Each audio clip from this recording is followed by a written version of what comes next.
Hello, everybody. How's it going? My name is Carter Hall, and thanks for tuning in to another episode of the What Really Happened podcast. I am so happy to have Chelsea Rubio on the podcast again. She's been on, and I'm so excited to have her once again for Mental Health Awareness Month. This is a great topic to talk about. Chelsea, thanks for coming back on the podcast. Yeah, thanks for having me. I'm super stoked to be here. Yeah, I am too. I mean, I reached out to you and we were talking. I'm like, man, there's a lot of stuff that you've been doing, a lot of great things you've been doing too. Like, just like in your own field. I'm like, this is I see the stuff you're doing. I'm like, that's so amazing. That's some like a lot of cool stuff that you're doing. Like, your field is so fascinating. I don't know why, just from outside looking in. I think it's just one of those really cool fields. I think. Yeah. Well, thank you so much. Yeah, there's so many opportunities. And so I'm just trying to take advantage of that. Most definitely. So, I kind of touched on it earlier. It's Mental Health Awareness Month. It's a pretty big topic. I think, people kind of get nervous or scared about it, but it feels like it's one of those things I feel like we kind of need to talk about. Maybe hopefully bring some light, some information about it. Yeah, what do you think? Yeah, I'm definitely stoked to be here and talk about this. Mental health is definitely something that, I think it comes up often, but I just don't think we can talk about it enough. And so I'm just happy to be here and just share some insight that I have and yeah, just have a great conversation. Like, yeah. So, with mental health, there's a lot of stuff going on nowadays, especially that feels like anything can really like, be thrown at you with this crazy, with this wild world that we're in. It feels like a lot of crazy stuff coming at you, especially if it feels like 100 miles an hour sometimes. It's maybe more than we can handle. But Mhm. Um, with you, I just wanted to talk on and maybe have a little question I had lined up. I was thinking of just wondering, like, as far as like having the right support system, maybe things of that nature. Um, like, how would you define like a support system? Like having the right like go-to person or a group. Like, how would you define a great support system? Yeah, I mean that's a great question. I mean, I when I think of a support system, right, I'm thinking of folks that I can go to kind of lean on in the good times and the bad times. And I was talking to one of my friends about this. As we get older, it's really hard to make friends. It's really hard to really be intentional with making time and hanging out and things like that because we're all busy with life. I think that's, definitely something that comes up. But I just define a support system again, those people that you can lean on, those people that are there in your corner. They'll be honest with you, but they're also, be there to support you through whatever you're going through, whatever you're going through.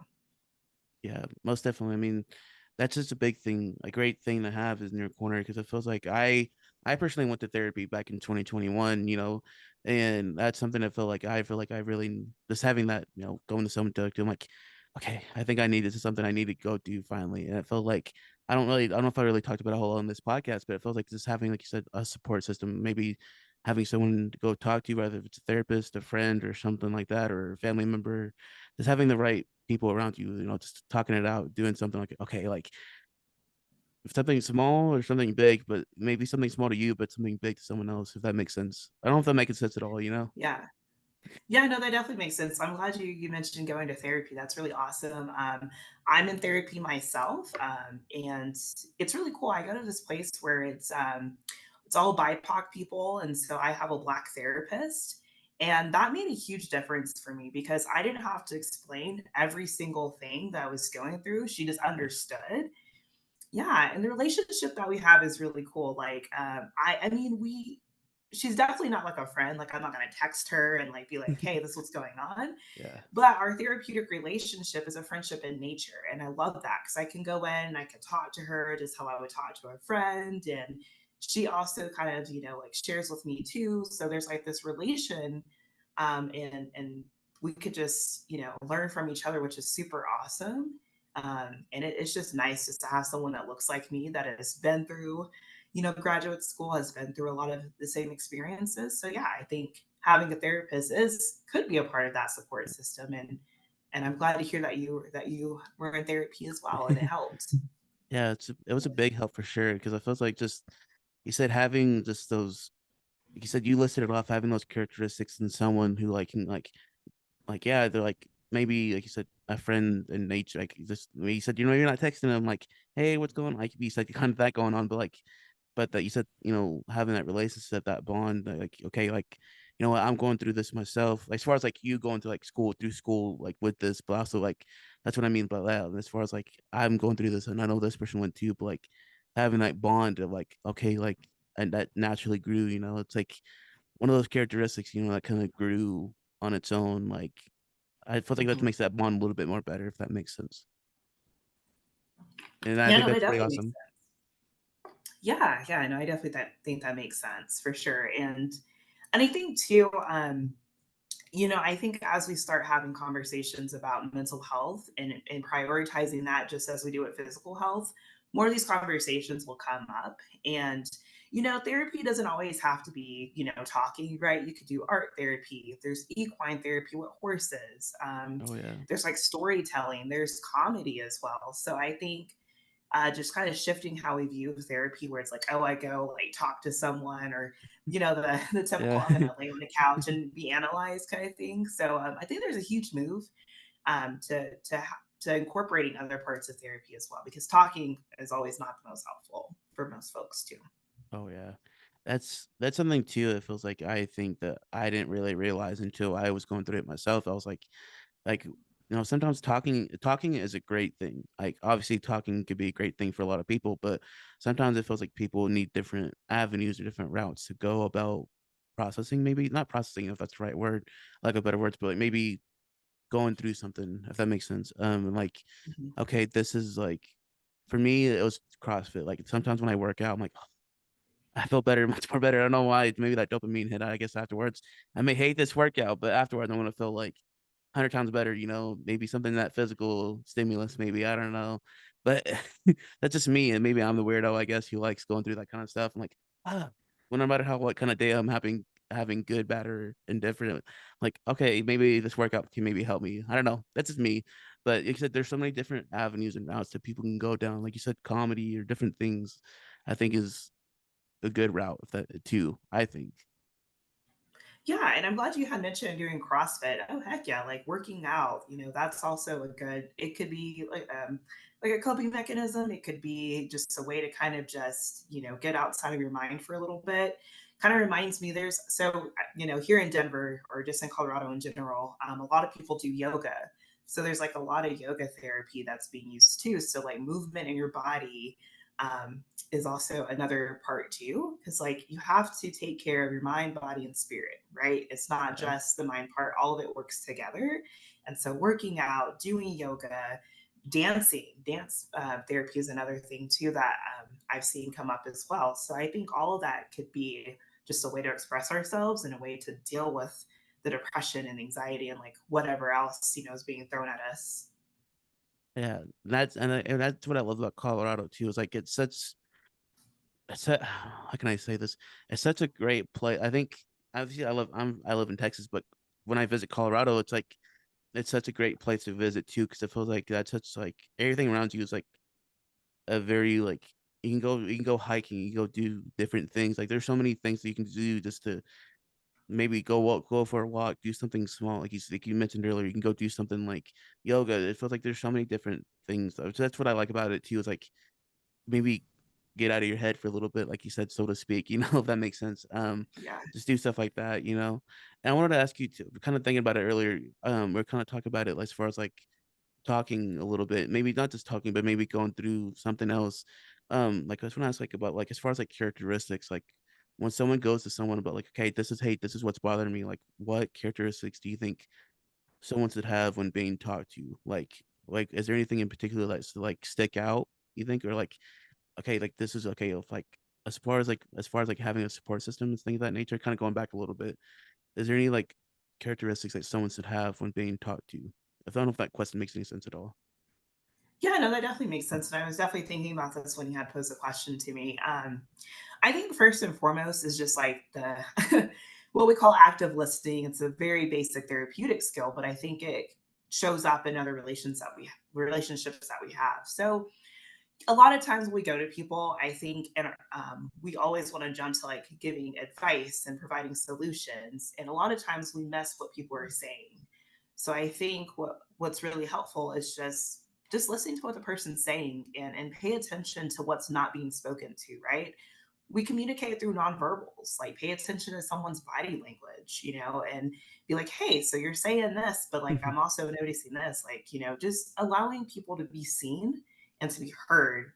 And I think whenever we're like listening to someone that's going through a hard time, just listen to their story, right?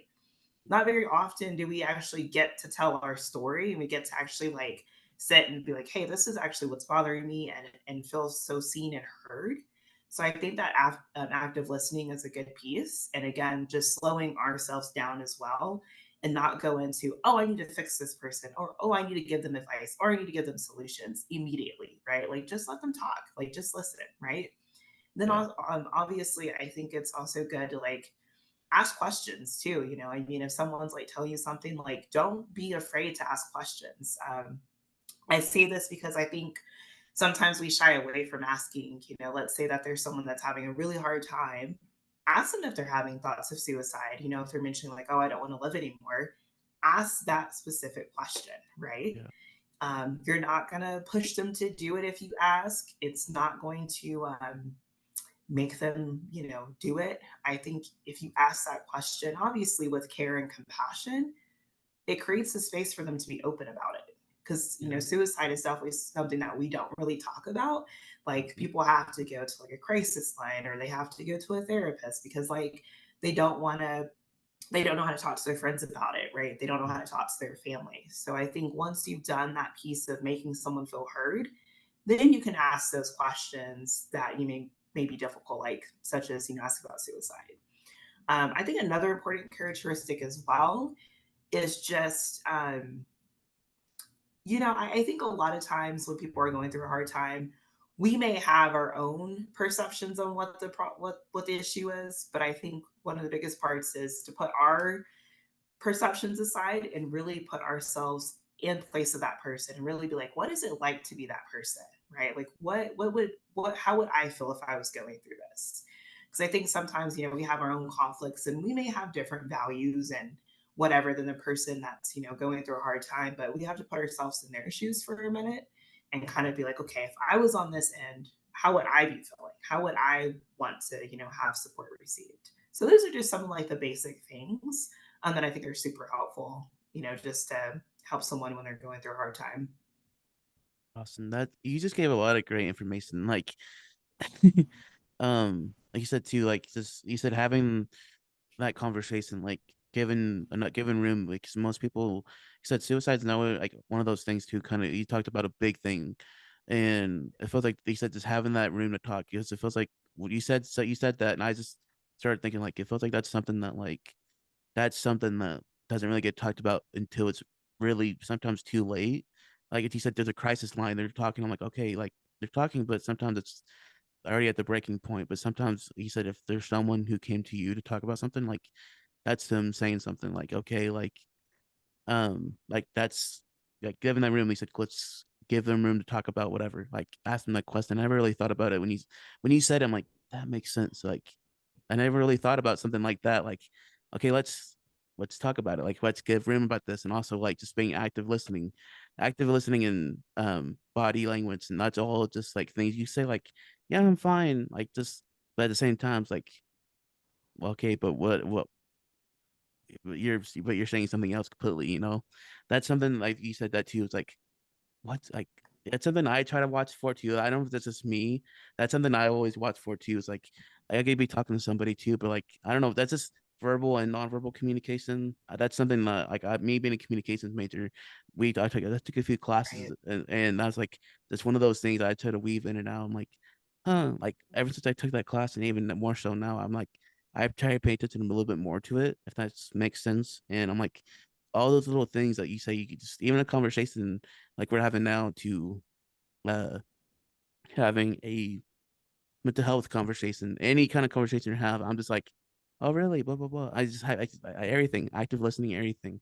So everything you just said, I feel like that's some great topics that I think people could take away from. Yeah. Yeah. I think it's hard. I definitely know that it's hard to like be on that support system side, because we all have stuff we're going through, right? And so I also think communicating those boundaries on both ends is super helpful too. So, like for example, I have a friend, you know, she's going through a really hard time, and there was like a point where it was like every single week, right? She was reaching out with something, and I was also going through some stuff, and so I was like, hey, I was like, I don't have space for this right now, but I was like, I do want to be helpful. So how about, I'll check in with you in like the next couple of days or something like that. So I think communicating those boundaries is very important because we're not always expected to always have space and capacity for every single person's issue that we come into contact with. So I think just communicating those boundaries and being like, hey, and just knowing like, hey, I don't have to carry all of these issues too, because I do know it's a lot sometimes, and I know it can be hard, especially if you have like a loved one that is having severe mental health issues. It's a lot to always be that person. You can't be that the sole person for them to always go to, right? Like they need to have other avenues in the event that you can't always be there and support them. Right, that's right. I mean, you said too, just having like the relationship between like someone, like you said, like it's always nice having that person to go talk to you, but at the same time, it's like you said, you don't want to be a burden, anything like that to you. At the same time, it's like find that even balance, I guess, to not a Mhm. burden. I don't know if that's the right word I want to use here. That's not all what I want to use at all. That's not the word. I'm trying to say how am I trying to word this? Yeah, you know what I'm trying to say? If that makes any sense. Like Yeah, yeah, I know what you mean. I know what you mean because I think of it as like not as a burden because I mean I want people to come to me, but I think it's more so as like I can't be the only person, right? And I think as a good support system, you want to make sure that that person is connected to other people, right? Because for it's sure. a lot to carry, right? And we can't always be that person for everyone, right? Yeah. Yes, yeah, for sure, most definitely. That's what I asked you, like, since we're kind of on the topic, like, when do you think, like, is there like a certain moment do you think someone should seek like professional help? Like, because you brought up a good topic that made me think when you just saying that, I'm like, is there like a certain moment that you're like, this person should seek maybe not professional help, but like should just like seek someone else, like a therapist, a counselor, a mentor, someone else. Is there something like that, or is there something like just for us like, oh, like I'm going through something, I want to go talk to my friend or a relative or something like that about it? Is there a certain point do you think that should be what am I trying to say here? Is there a certain point that like should be brought up? Like, hey, have you ever talked about going to go do X, Y, Z? Do you think there's a certain point Yeah, I mean, I definitely want to say that, you should always I think even if you're feeling low, you should always go to therapy. I don't think you should wait till like something big happens. That's because it could be a maintenance thing, right? Mhm. But I do think there's a point when things kind of just pile up and you should go seek help. And I think one of the like main things I can think of, like when you should go seek professional help, is like if you notice like it's a recurring issue, right? Like let's say depression, for example. Let's say those the symptoms are just they've been persistent for like a month. You just been kind of in this funk and nothing's helping. Yeah, definitely go seek a therapist, go seek a mentor, right? Like there's other avenues than just going to therapy, but seek out someone that may have, a little bit more insight on how to help you. I would say if you are having like thoughts of suicide, for sure, like go find a therapist, go find, maybe a support group. I think support groups are really helpful because there's other people in the group that are experiencing maybe not the exact same thing, but similar stuff, and you don't feel so alone and so isolated. Um, Yeah. yeah, and like I said, I think therapy could be super helpful even if you're not like in crisis mode. I know people that go, once a month just to kind of have a check in, just to be kind of like, hey, here's what's going on. This is how I'm feeling about X, Y, and Z. I think it should be treated as how we would treat ourselves if we were going through like physical health, right? We don't always Yeah. need to wait until like something big happens. It should be just like this maintenance thing, right? And that could look different for some people. Some folks may go once a year to therapy. Maybe they go twice a month, but whatever that looks like for you, I would just say if it gets to that point where you're like, hey, like this has been happening, I really want some help so I just can feel better. And also too, if you start to notice like you're having issues in relationships, or if you're having issues with just functioning day to day, yeah, definitely go check in with someone. Most definitely. That's I never really thought about that way either. Like it's like having someone go check, like someone check on you, or you go check on someone else. Like that's a big thing too. Like you said, having the right, like you said, support group or support system, like just having like going to go talk to someone. Because believe it or not, my CrossFit gym I go to is there's some people there like they become like a community, so to speak. I always talk about it. I've had CrossFit people in my gym like, oh yeah, we're a community. That's like so like my brother and his girlfriend go there. So like that's like when I go out, I'm like, oh yeah, like that feels good. That's when I'm not at work, I go over there and like, okay, this is where like I can like work out and like these people are working out too. Like I might be dying on this workout, but it feels like at the same time, it's like we're all suffering together here. But at the end, it feels like, oh man, like this is what I like about the community too. It's like that's a little bit of a support group in a way, if that makes sense, for like a better terms. It feels like we're all hanging out, we're all doing our thing, we're doing our thing together, and it feels like just like, okay, cool, like physically I worked out, mentally I talked to somebody, and like and emotionally I felt this way, and I felt like a little bit better. Like I got to hang out with, made a friendship, did this, did that. Like, it just for long, it's like you have this whole ecosystem of like all these people are like, what? Like when you look back like a year ago, I'm like, oh, holy smokes, I never would have thought that. It just takes one step at a time, I think, I guess, in a way sometimes. Yeah, yeah, no, and I definitely liked how you worded it as a community, right? And how you touched on physical, mental, and emotional health as you were doing that. And that's important, and kind of going back to what I said earlier, like seeking support or seeking help for mental health issues doesn't always need to be where you go talk to someone. You could go do art therapy, you could do poetry.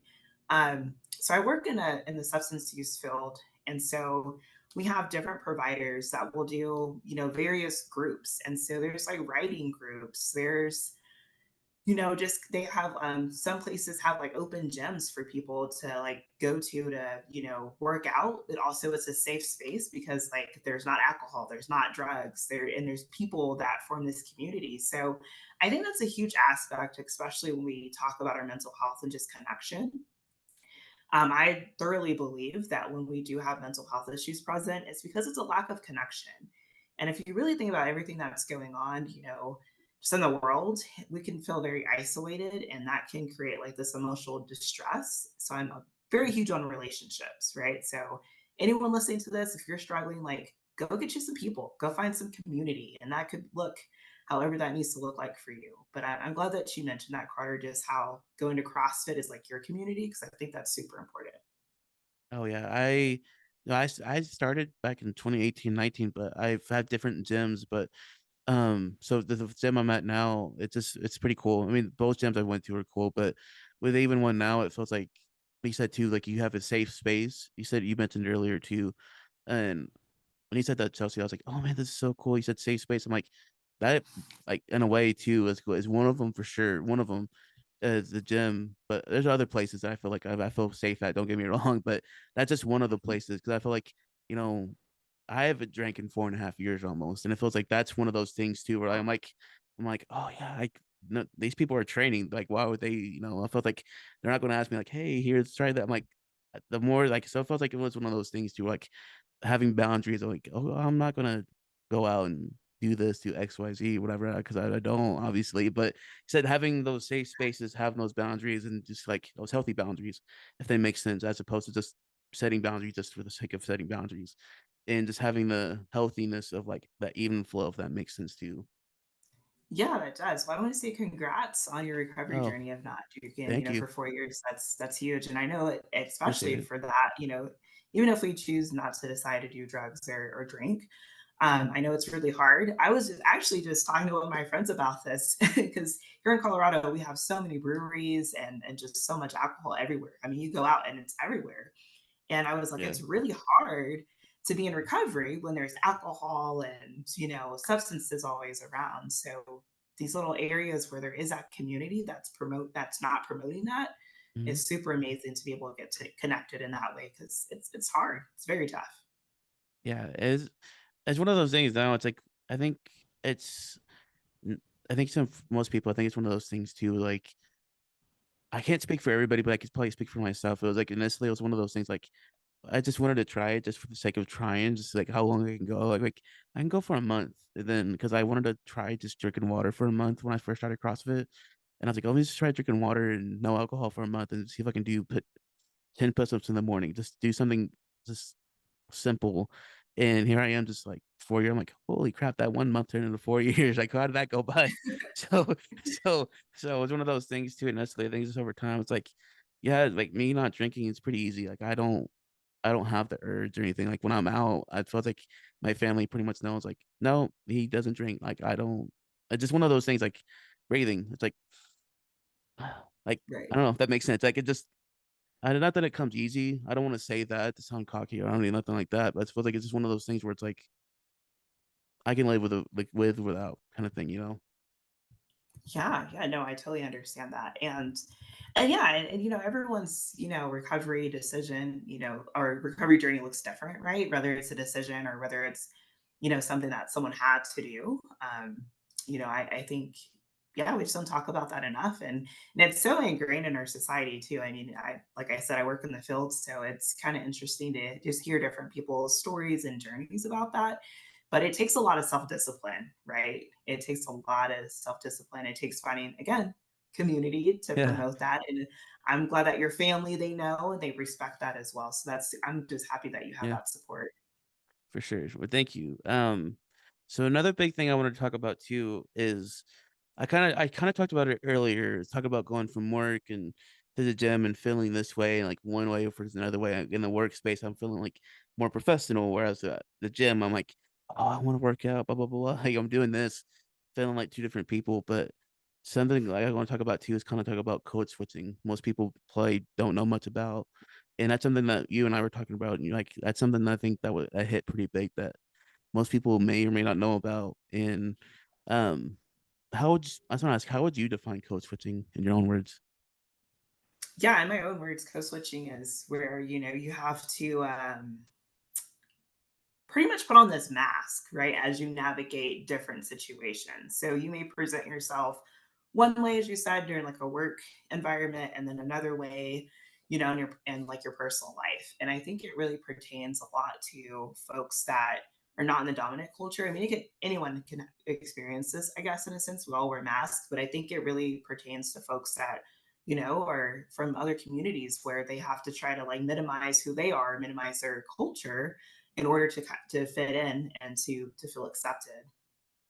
Yeah, and that's I was kind of looking more into it, researching all this, and just because I heard about it, but I wanted to look more and more into it. But it's just something that I think is something that you said it's a big topic. You said to me, I thought it was just mainly just race, but no, it's just more cultural. It's so much more than just that. Just it's this, it's that. It's just so many different things.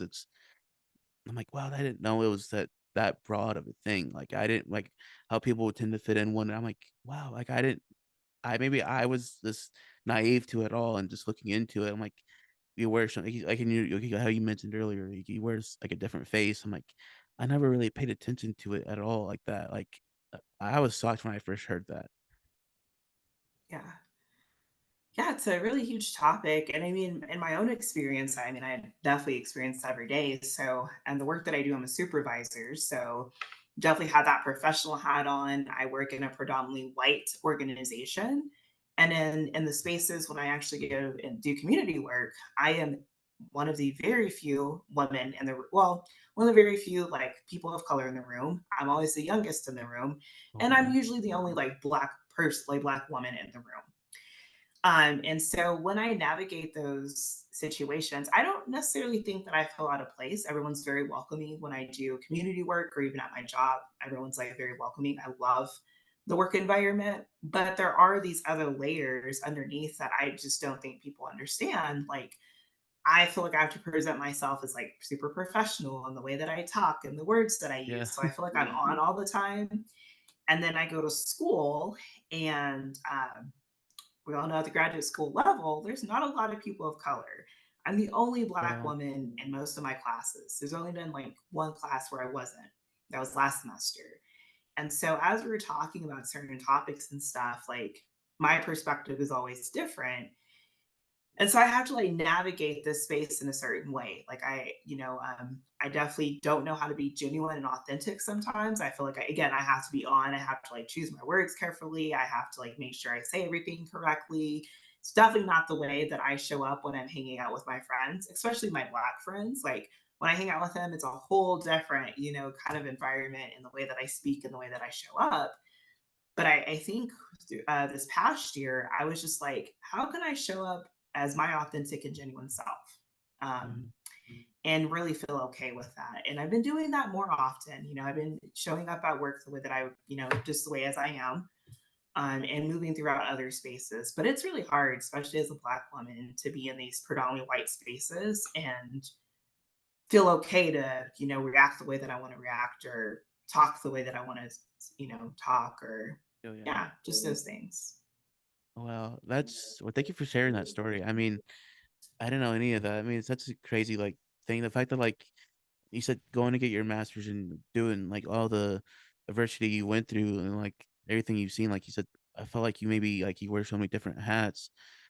Like you said, just that stuff that I never really paid attention to. Like, for me, like, I never outside looking in, it said, like, I was too busy, like, having my blinders on, and I was too busy, like, focused, like, "I gotta just graduate, graduate." I never really thought about it any other way, cause and for me, with learning disability, I was like, I don't know, maybe I should do something," but it was one of those things I never, I guess, paid attention to, I guess, growing up, and the more I hear about it, the more I'm like, "Wow, this is so interesting." It feels like this topic needs to be talked about more, because you said in your own example, I don't think most people know the true, like, a true, I guess, I don't know if effects is the right word, but the true, like, long-term stuff, not short long-term, but just stuff that goes on, I guess, with you mentally, or not you, but generally mentally, people gonna go to, like he said that I'm in one group at the same time, like, in this other group too, like,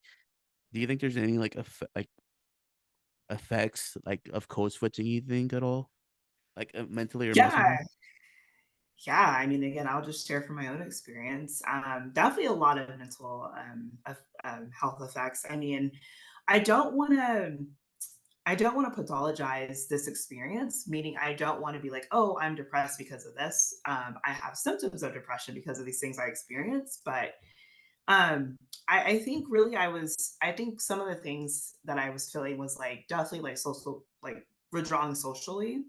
Like I was like, I just don't want to interact with people.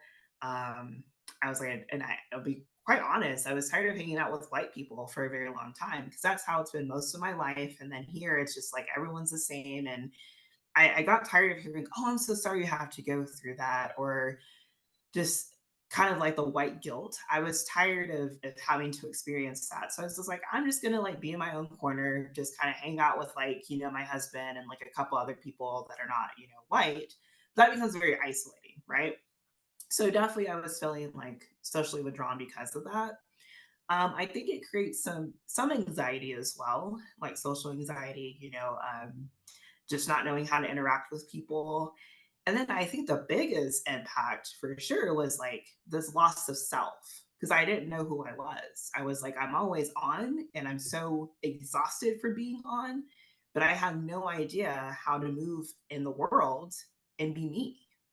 And this hit, I want to say last semester, because we were actually practicing on seeing clients. And Oh, my wow. practice client was a heterosexual white male. Mhm. And I definitely did a great job, and my professor was like, "Hey," he was like, "There's a block," and he noticed it because he's Mexican, so he was able to recognize that block because he went through it, and he was like, "It's not necessarily something that I want you to like beat yourself up about, but he goes, I want you to explore why there was this block present." And I watched the therapy session. And I was like, oh yeah, I was like, there's definitely like some uncomfortableness for me because I'm just so burned out from having to just interact with, white people. And I don't know how to show up as my authentic self, right? Oh, When I'm in the presence of that all the time, especially whenever I have to deal with just white males in general. It just hasn't been a great experience for me. So there was like this issue that I was like, oh yeah, like it's coming up. And so I'm in therapy working through that too, and also doing my own work. But I definitely think it has a huge impact because like it challenges like how we move around in the world, and I know in the beginning I said I didn't want to pathologize. What I meant by that is I didn't want to like add a mental health label because of my experience. You know, I was Yeah. definitely terrified about going into therapy after experiencing all of this because I'm like, I don't want to get all these labels added on there. My therapist definitely was like, no, like she's like, I definitely want to come at this from a perspective. It's like makes sense as to why you have these symptoms of depression, right? It makes sense why you're feeling like anxiety. So that's what I meant by that because I don't want to add labels to people because of the system perspective of stuff that we go through. It just adds another layer to it, right? It just adds Yeah. another just like, oh great, I'm going through all this racism and discrimination stuff, and then I have these mental health labels. So I just wanted to kind of explain what I meant about that Are as you? well. Oh yeah, totally. I understand. I mean, I get your point because like if when you feel like you're going like you're on all the time, going you said too, like you feel like you're always on and it feels like you're this person where you it's like you're constantly going, going, going, and you're like you can't really feel like you're being maybe if maybe I could be I don't want to put words in your mouth, but maybe it feels like maybe if I was in your shoes, maybe feel like I wasn't I don't with me, I feel like maybe I wouldn't feel in my own self, you know? And kind of being like, oh man, like is this Carter? Like, who is Quack? That kind of thing. That for me, it feels like Yeah. that's a mental thing for a huge mental burden for me. Because like, if I was doing that, I feel like, wow, like I'm just like I'm one person in one group, but completely different. Like comfortable. Like I could be comfortable in one group being myself, but like I have to put on and be a different person in this other group. You know, like he said, who would have thought like and I would have thought it would show up like that in your like in a professional setting too, where your boss goes, when you said that your boss said that too, like caught that like there's a break in there and like what like there's a and you saw it and you're like oh yeah I could see that like without like that was such a great thing too. You telling that story, so thank you for sharing all this too. Like I'm sorry that you went through all that too. So I'm so sorry, but I don't know why I'm saying sorry for, it, but I feel like I have to say it. But Thank so it's so crazy that like there's people who go through this on a daily basis and probably never say a word about it either. And that's the sad thing about it too. Yeah, yeah, and it's hard to put words to it. It's hard to express, you know, what we're going through. I think, and everyone's experience is different. So I definitely don't want to speak for all, you know, Black women out there or BIPOC individuals. But I think for me at least, you know, I didn't have the verbiage for what I experienced really until I moved away from Amarillo. Like I came to Denver and then I just started like meeting other people and I was like, "Oh yeah, that's what I went through. Oh yeah, that's what that is. That makes Yeah. sense as to why I show up this way, right?" So I was like piecing stuff together and I just can't imagine how many other people are out there in these situations where they just don't have the language to explain why they show up the way they do.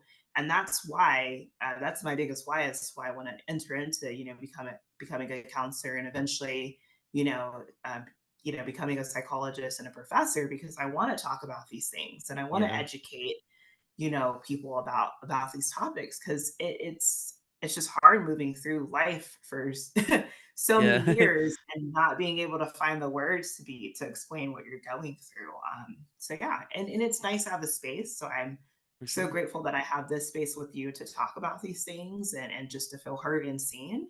So I just wanted to just express some gratitude for that too. So thank you. Of course. I mean, of course, most of course. I mean, I was you're always welcome, obviously. I mean, this is something that feels like I want to talk more on the podcast about is more like educate not so much educate I guess educating and also bring something forward that most people really don't maybe talk about a whole lot on the daily. And I feel like this is something that was like a huge thing that like, oh, Chelsea would be a great person because it feels like you have this like a philosophy. Like you're of course you're going to like medical school or not medical, like you're getting like you're going to philosophy, your psychology and all this different stuff, but like you have like there's a way that you teach it, like the way that you speak, it feels like you're like you have a natural education, like the way you bring like you teach people, if that makes sense. It feels like when you're talking, you're teaching somebody, if that makes sense. I feel like, oh Yeah, yeah, well, thank I you. guess I learned something today. You know, it feels like I wasn't just like being told like, yeah, blah, blah. I'm like, oh, chill, like what's going on? So, so that's pretty cool. What I like about that too. But when I listen to you, I'm like, oh yeah, this is a podcast. I have to interact too. I thought I'm listening. I'm in the podcast. I'm not just listening to one. So, so a lot of times with this someone I'm listening, like, you quit talking like, "Oh, yeah, hold on. I have to think of the next question. Okay, what's going on?" So Yeah, no worries. so, you talked about education earlier, and I was do you think there's, like you kinda touched about it more, so if you feel like you definitely don't feel obligated to answer this if you don't want to, but, like, what do you think there's much more, like, educational consequences of code switching, do you think? Like, much more than just, like I'll just leave it at that. Do you think there's more, like, educational consequences of code switching that you think you've seen or maybe you've heard of? Yeah, I mean, I think one of the on a bigger, like larger scale, looking at folks, let's say that don't have the education on what code switching is and how that shows up. Let me come from it from a lens of like someone that presents like me, right? I think there's so much trauma that happens and it just gets passed down from generation to generation, right? Mhm, And that's just a consequence of like what happens when you move throughout the world and you just don't have the language to explain this. I think about the Black people that I grew up with, that just didn't feel seen, that didn't feel heard. And I see where some of them are now. And I'm like, man, if they just had the language for that and if they had the opportunities to feel seen, to feel heard, and feel validated in our society, who knows where they would be today. yeah, So that's definitely one of those bigger consequences too that I just think about. Then from like the non like from the other perspective, let's say my white counterparts or Caucasian counterparts, let's say for them, like just not knowing what code switching is and how that impacts other people. I think it just kind of, you kind of said earlier, you have your blinders on, right? And mm, then it's just unnoticed, and you may contribute to someone else's, experience. And you may not know it, right? mm, You may have the best intentions in the world, but if you don't have that education on these impacts, you may also be contributing to someone who is not from like the dominant culture and their experience, just inadvertently. So I think on both ends, we have to educate ourselves on our own experience. We have to, explore like we just have to explore ourselves and know like how our identities impact the way that we move around the world and how that impacts someone else and how they show up.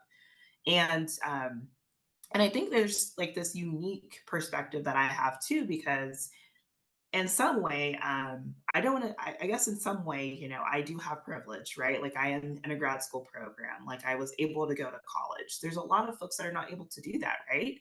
mm, And so I'm in this unique position because like I'm a person of mm, color who's educated, who have these opportunities. And so it's just a unique perspective, right? And so as I move through, I feel like there's less and less of people who look like me. And I'm like, where are the other, Black educated people out here? Like I need to meet them. I want to form this community. And I think by forming that community, we can help other people like ourselves to just to know these experiences and just to show them like, hey, like you could go to college. It's okay. It may be kind of scary. You may be the only Black person in the room, but it's okay because like there's a purpose for you, right? So I think kind of forming community out of like that little population is super important. mm. So yeah, hope that Oh, answered your question. yeah, it definitely answered my question more, yeah, a lot. So, you answered that great, great. So you said too, like you said, just having, like you said, there's always purpose, just going to school, doing what it is that you do, like, there's always something that feels like I have something back over here, you can see it says, "Be where your feet are." There's always be in the moment. You have purpose in what it is that you're doing right now. So, that's something I think that's my how I believe, and I feel like, yeah, there's a reason why I'm here doing what I need to do, but like I said too, like, for everybody out there too, like, there's purpose for you to be in college, going to graduate if it's graduate school like you, for example, or doing whatever it is you're doing and doing the right thing, you're being educated and doing the right thing. Like, not just educated in school, but educated in, like, life and generally speaking, like, Yeah, this is why I wanted to have this podcast with you because it feels like people more often than not don't know, not that it's a bad thing, but, like, don't aren't that educated on it. You said too, like I said earlier, I have my blinders on, and I'm, like, not to be like, not because I not because, like, was, like, I put them up, like, "I don't wanna learn anything." They were just there, and I didn't know they were there, if that makes sense. right. Yeah, So I just wanna make sure, like, okay, I wanna be informed too, like, on this, this, and this, and, like, who would have known, like, one of my friends went through it, and I didn't even know, you know? So so it's, like, something that I think that's why I wanted to have this podcast too, and have it being Mental Awareness Month. Mental Health Awareness Month. I can't speak today. Sorry. Like more like any of my podcasts, I can't speak. It's a podcast. What am I doing here? So so but yeah, I think it's just really, really cool the fact that you brought that up. That's one big thing I took away from all that.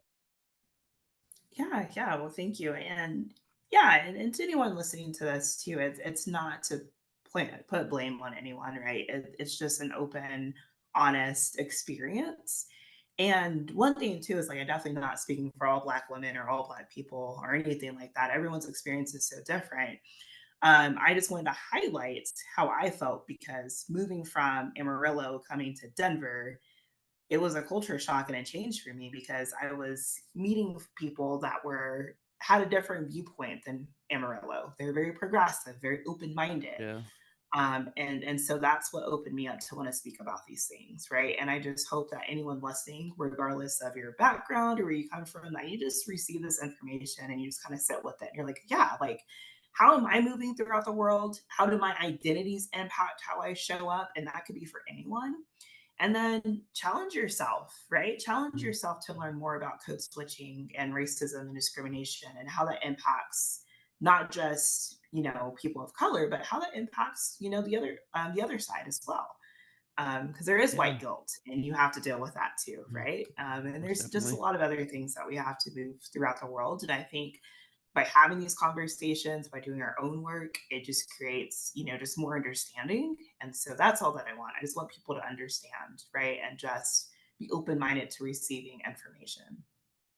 Most definitely. Well, you did a very good job of it. So like you said, I listen to you speak and it feels like I'm like listening to a lecture all the time. So I mean that best way possible. So No, no, um that's a great compliment.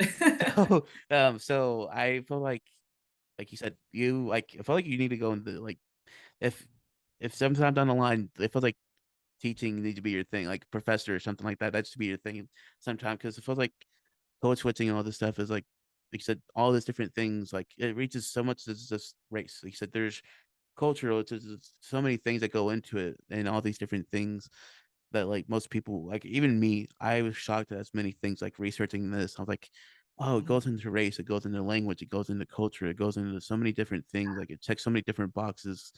You're like, well, where do I even start at here? At least that's how I felt going into it. And you answered so many great questions today. So thank you for doing all that. So, um, is there Cheers. any, yeah. So thank you. So is there anything like you thought of like is there anything like you think people need to hear before we all head on out of here? Like about more about code switching and maybe or about support systems, anything like that? Yeah, I think one of the biggest things that I was kind of reflecting on about the support system piece is, I think we I can't advocate this enough, but just finding folks, just to connect with. And I think the most important thing is just having community, right? And that community can look however that needs to look like for people. Mhm. And I think too, like on the part when you're supporting other people, I was kind of thinking about this as well, is like you also have to take care of yourself, right? As being someone that's supporting someone else with a mental health issue, right? And I think that there's not a lot of focus on that self care piece. There's so many times when I talk to like family members or loved ones or friends that have been so in the weeds of helping someone that they haven't taken care of themselves, right? They don't have community. They don't have a support system because they've been putting all of it into one person or all of it into like a family or whatever that looks like. So definitely like take care of yourself, right? And I don't mean basic self care like do mask or whatever. That's awesome. But I mean, take care of you, take care of your health, eat well, work out, do all the things you need to do to make sure that you are taking care of yourself holistically as well. So that's just one piece that I wanted to add. And then I guess with the code switching, going back to that again, not everyone's experience is going to be the same. I've met so many, people of color who have different experiences. And so, depending on where they navigate, how they've navigated their own situations, they're going to show up different, right? And I don't want this to be like a blanket statement for all people of color because again we all have different experiences and same for Caucasian people, like everyone has a different experience. Some we all grow up with different cultures and whatever, so I just want to make sure that we honor that and we just keep that in the back of our minds as we're moving around the world and interacting with different folks. But yeah, I think that's all I have to add. Again, thank you so much for having me, and Thank I hope I you. answered all of your questions. You're amazing. So thank you.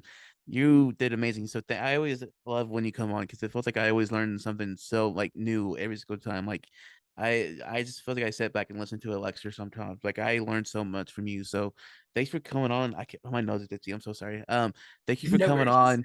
on. So thank you for coming on, and it's always fun having you on. So maybe we can maybe have you on more before May ends and maybe talk about more stuff. So, but you're always welcome on anytime. So obviously, it's just I can't thank you enough, Chelsea, for coming back on the podcast.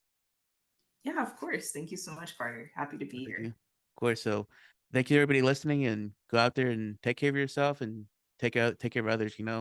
Um, be a friend, tell a friend, um, tell them something nice might change their life. So, Chelsea, thank you for coming on again.